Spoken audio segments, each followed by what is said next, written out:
भाई अभी तक रूम से नहीं निकले। आखिर क्या हुआ होगा दोनों के बीच?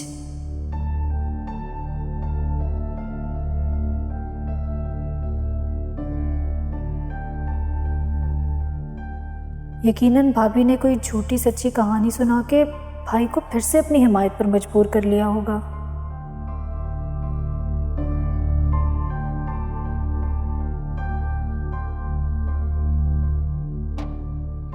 अरे अब तो परेशान लग रही हूँ। अम्मी तो ठीक है ना? जी भाई, अम्मी तो सो रही हैं। अभी तक?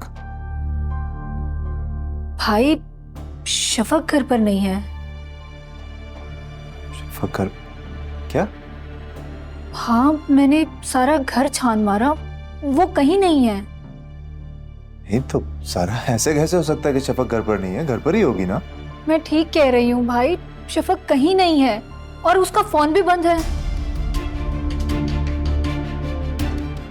वो बहुत हर्ट हो गई थी, कहीं घर छोड़कर तो नहीं चली गई। हाँ, और इतने गुस्से में थी तो हो सकता है चली गई। गुस्से में थी? ये आपसे किसने कहा? नहीं, किसी ने कहा नहीं। अब साहिर माहम ने इतनी बातें सुनाई हैं तो ऑब्वियसली गुस्से में तो होगी ना। शफक और गुस्सा, ये तो कोई सोच भी नहीं सकता। इस घर में इतनी इतनी बातें सुनी हैं उसने, लेकिन कभी किसी ने उसे गुस्सा करते हुए नहीं देखा। और फिर आज के वाकये के बाद भी वो अपने रूम में चली गई थी और रूम लॉक कर लिया था। हाँ, मैं अम्मी को कमरे में छोड़कर बाहर पानी लेने के लिए निकली थी और फिर वापस कमरे में आके अम्मी को मेडिसिन दी।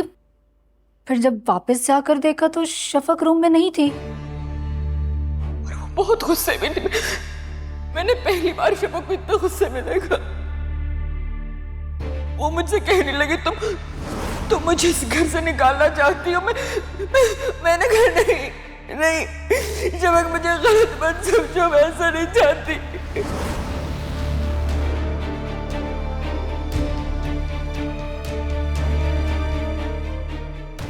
क्या माहम ने मुझसे झूठ बोला कि शफक फौरन ही उसके रूम में आ गई?